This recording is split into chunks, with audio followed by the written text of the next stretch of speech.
FOMC की meeting हो चुकी है।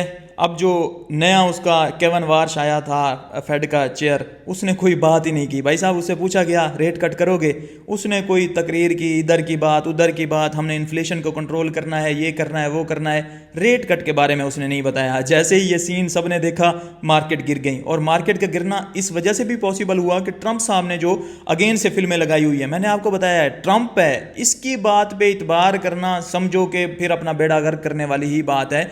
अब ट्रंप ने कहा है कि हम कौन सा $300 बिलियन, कौन सी हम जो है ये इस तरह की डील करने वाले हैं। एमओयू साइन हो गया है, हालांकि उसमें जो है साफ निकल के आ रहा है कि इस तरह से जो है ये डील है, ये बातें हैं। लेकिन वो कह रहा है कि मेरी जो बातें हैं वो मीडिया लोगों तक ठीक तरीके से नहीं पहुंचाता। जो डील होगी वो मैं बताऊंगा और खुल के बताऊंगा, एक एक लफ्ज बताऊंगा, लेकिन कोई $300 नहीं। ईरान के ऊपर हम दोबारा से बम्बिंग स्टार्ट कर देंगे अगर ये डील ना हुई इस तरह से, वो ये। और कल जो है लिबनान के ऊपर जो है फिर से जो है इजराइल ने हमला कर दिया, 4 लोग मारे गए, और ईरान कह रहा है मैं वापसी हमला करूंगा। तो बैक टू जीरो।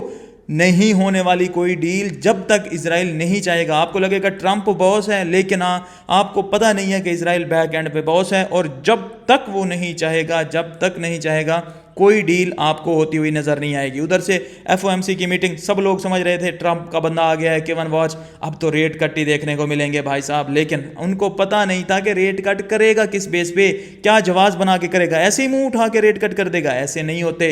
इन्फ्लेशन बहुत बड़ी हुई है यूएसए के अंदर, और इस बंदे का पूरा मतलब ये इस तरह का माइंड नहीं रखता कि बिटकॉइन को हमने जो है फेंक देना है, इस तरह से हम क्रैश करवाना है।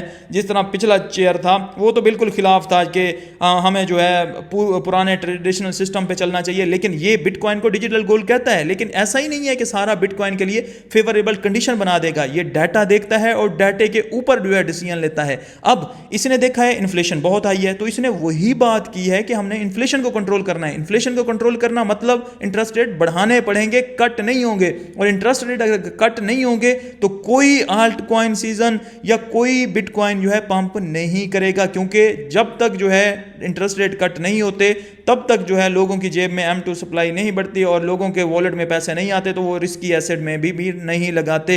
इन्फ्लेशन कंट्रोल होगी, इंटरेस्ट रेट बढ़ेंगे, उसके बाद जो है ये वॉर वगैरह 60 दिनों का भी बोला जा रहा है, 60 दिनों बाद जो है कोई परमानेंट पीस डील अगर हो जाती है, फिर ऑयल की प्राइसेस नीचे आएंगी, फिर इन्फ्लेशन भी कम होगी। अगर इसी तरह से ये वॉर चलती रही और इजराइल ना माना, जिस तरह से वो कह रहा है कि यूएसए जो डील कर रहा है करता रहे, हमारे अपने इंटरेस्ट हैं, हम जो है अपना देखेंगे। अगर इजराइल ने इसी तरह से करता रहा तो फिर जो है महंगाई कम नहीं होगी दुनिया में, स्पेशली यूएसए में, और महंगाई कम नहीं होगी तो इंटरेस्ट रेट ये चेयर भी नहीं करेगा, चाहे ट्रंप का बंदा है, लेकिन इंटरेस्ट रेट कट नहीं करेगा। इंटरेस्ट रेट कट नहीं करेगा तो कोई जो है बिटकॉइन वगैरह या बुल सीजन जो है आपको सितंबर तक, मुझे लगता है सितंबर तक जो है यहाँ पे हमारे पास एक बॉटम बनता हुआ आपको नजर आ सकता है। और 40 से 45 हज़ार का मैंने बॉटम जो है सोचा हुआ है कि वर्स्ट से वर्स्ट कंडीशन में भी यहाँ तक जा सकता है। बाकी जो है हमें तो $60,000 तक ही, क्योंकि एग्जैक्ट पता नहीं होता, शायद यहीं से जो है वापसी रिटर्न हो जाए, क्योंकि काफ़ी अरसे से यहीं पे खड़ा हुआ है। लेकिन वर्स्ट कंडीशन में अपने एक माइंड बना के रखिए कि 40 से 45 जा सकता है। इससे पहले जो है हमने, क्योंकि एग्जैक्ट बॉटम का वेट नहीं करना होता, एग्जैक्ट टॉप का भी हमने उससे पहले प्रॉफिट बुकिंग भी करनी होती है, उससे पहले मार्केट में जाना भी होता है। तो इस फेड के चेयर को भी देखिए, इसका माइंड भी देखिए कि अब जो है इंटरेस्ट रेट अभी इसने स्टेबल रखे। इस मीटिंग में कोई बढ़ाया नहीं है, कोई कम नहीं किए, लेकिन अगली मीटिंग में देखना होगा कि बढ़ाता है, कम करता है। इन्फ्लेशन जैसे कंट्रोल होगी फिर ये इंटरेस्ट रेट कट करेगा, फिर ही आपको मार्केट जो है रिकवर करती हुई नजर आएगी।